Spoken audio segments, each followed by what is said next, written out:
is a drive from Llandow back towards Bridgend. I've just dropped off at the airport and I'm heading my way back. There was some Irishmen over here last year for the rugby. We had one of the rugby finals at the Millennium Stadium, and these Irish lads were over. They were staying down Treco Bay, and anyway, after the game they were having a drink down at the Star in Trouse.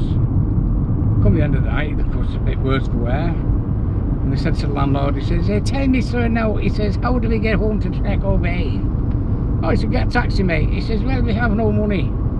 "Oh, bloody hell." He said, well, the best thing to do is walk up the dual carriageway here, turn right up the dual carriageway, come to a roundabout by the retail park, keep going, and signposted. "Ah, well, thank you very much," and sir, and off they went. And he said, "Well, hang about, lads," he said, "before you go," he said, "be careful now, because up at the retail park, that's where the police headquarters are." So he said, they're a bit hot round here. He said, "if you get stopped, give them a false name or something, you know." He said, "otherwise they'll have you." Right? "Ah, well, thank you, no, thank you, sir, no, thank you," and off they went, you see.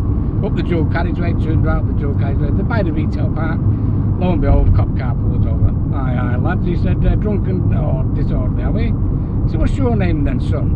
He thought, false name, false name, false name. He said, "Ah, well, no," he said, "Pets at home, sir." "Oh, aye," he said, "wise guy." He said, "What's your name now?" He thought, false name, false name. "Quick fit exhauster." "Oh, aye," he said, "and what's your name, son?" He said, "Ken, sir." He said, "You're a very sensible lad, Ken. What do you say your second name was?" He said, "Tucky Fried Bloody Chicken, sir."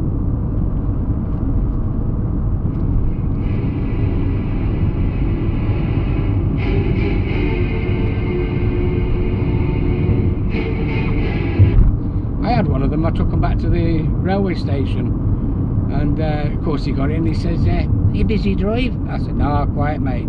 "Yeah, what time did you start then?" I said, "Oh, about 9 o'clock." "Well, what time did you finish?" I said, "Oh, bloody hell."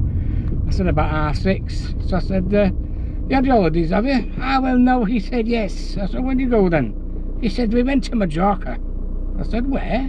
He said, "Majorca." I said, "Oh, you mean Mallorca?" "No, no, no." He said, "Majorca." I said, "No, it's Mallorca, mate." I said, "You don't pronounce the J, it's silent, it's Mallorca." "Ah, well, all right." He said, "All right." He said, "I've been to Mallorca." So I said, "When do you go there then?" He said, "Well, last week in June and the 1st of July."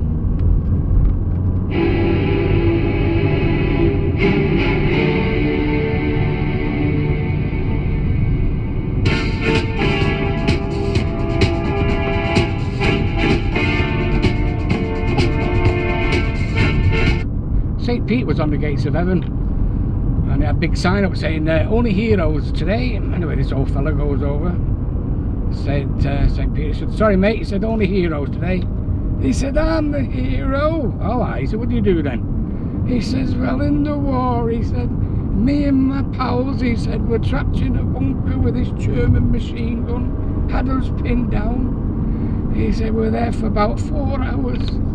And then, with any fear for my own life," he said, "I attacked the bloody German post, killed them all, and saved the lives of all my colleagues." Bloody hell, when was that then? 1943. "Oh," I said, "that's bloody good, in you come." Little Irishman goes up now. He said, "Sorry, mate." He said, "Only heroes today." He says, "Well, I'm a hero." "Oh, I said, "What do you do then?" He says, "Well, I was coming back from holiday." "Oh, yeah, where was that then?" "Majorca." "You mean Mallorca?" "Oh, bloody don't you start." He said, "All right, Mallorca." He said, "And the pilot and the co-pilot," he said, "they both collapsed." He said, "And without any fear for my own safety," he said, "I flew into the cockpit now." He says, "I kept control of the plane and landed it at Heathrow and saved the lives of 400 people. He said, "Bloody hell, that was brave." He said, "When was that?" He said, 1985, sir." "All right," he said, "in you go." This young lad goes up. "Sorry, mate, only heroes today." He said, "I'm a hero." "Oh, yeah, what do you do then?" He said, "Well, on the way back from Cardiff," he said, "there was all these yobs on the train." He said, "They were attacking this young mother." He said, "They tied her down, they were about to rape her, throw the baby out of the window." He said, "Without any fear for my own safety," he said, "I tackled them thugs." He said, "I saved the life of that woman and I saved the life of the child." He said, "Christ, that was brave." He said, "When was that then?" He said, "About 2 minutes ago."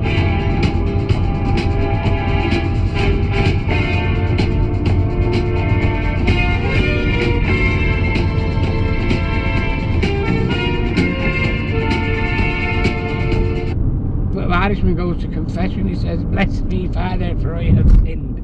And he tells the priest he sins. The priest says, "Oh, all right." He says, Say 3 Our Fathers, 2 Hail Marys and no smoking for a month. He said, I don't smoke, Father. Ah, well, right, he said, say 3 Our Fathers, 2 Hail Marys and no drinking for a month. He said, I don't drink either, Father. Oh, right, he said, well, say 3 Our Fathers, 2 Hail Marys and no sex for a month. He said, Our Father. He said, no, you sin, you pay your penance. 2 days later, he goes back, he said, bless me, Father, for I have sinned. He said, you said no sex for a month. He said, hey, I had it this morning.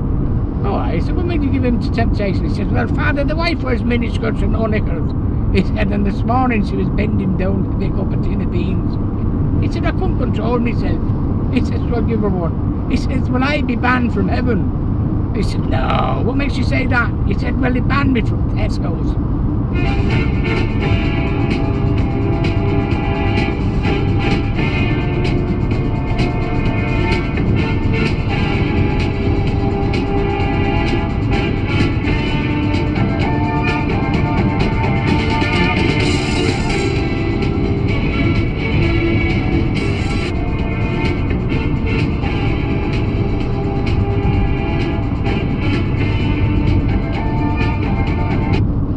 I used to work for a company called, well, it was a paint company, I won't say what it was. And every year we used to have a conference, and I used to like doing funny rhymes about the company and some of the people that used to work there. And there was one year now, one of our regional managers, he had a bad back, and the lads were telling him that he'd done his back in playing golf. So he said, you've got to do a rhyme about him. So it goes like this. His name was Alan Sheldon. It goes, Alan Sheldon's into golf, you know. He plays a little now and then. The other day we're out with 2 customers on his handicap at 10. The first customer stood to take his shot and he thought he hit the ball just right. It went flying down the fairway, hit a tree and bounced into bushes out of sight. Well, the next customer stood to take his shot, announced that golfing was his game. The ball went flying down the fairway, hit a tree and bounced into the bushes just the same. Now Alan's shot was pretty good. To be believed, it had to be seen. The ball went flying down the fairway and landed nicely on the green. Now as he walked along the course, he let out an almighty shout, because his customers were still in the bushes and as yet had not come out. Well, he went in to see if he could find them, because they were practising for Ryder Cup, and there, to his amazement, they were both pulling their trousers up. Oh, Alan, it's not what you may be thinking, together they both said, but I were in here looking for me ball and this other one smacked me on the head. He said, I was left there lying unconscious and there was no anticipation, but Graham here was just giving me artificial resuscitation. Well, Alan said, no matter where you're from, whether it be north or south, but artificial resuscitation's normally given mouth to mouth. So they said, well, don't let this spoil the game, because together we've got all day. But we started off like that, you know, but bugger it, we got a little bit carried away. And then if that's not enough, to go and top it all, Alan went and done his back in, bending down to pick up his ball. Or so he says.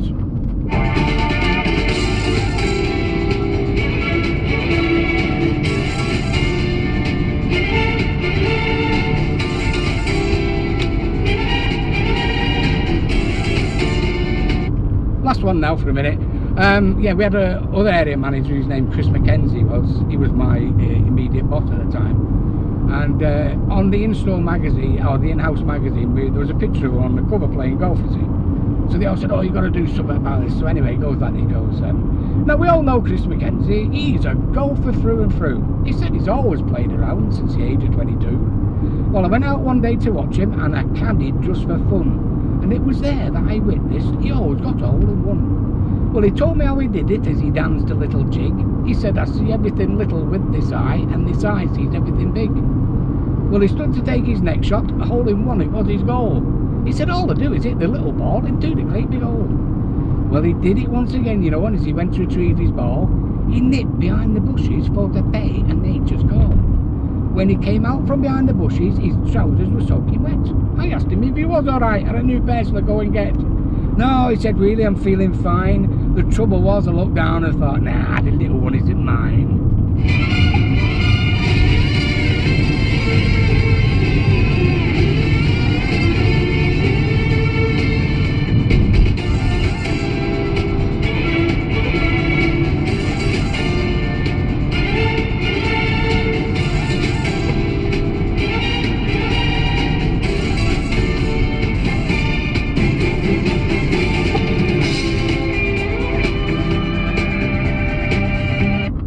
Well, here we are, we're coming up to Waterton roundabout. I've just got a job, so I'm going to go and do the job, and I may do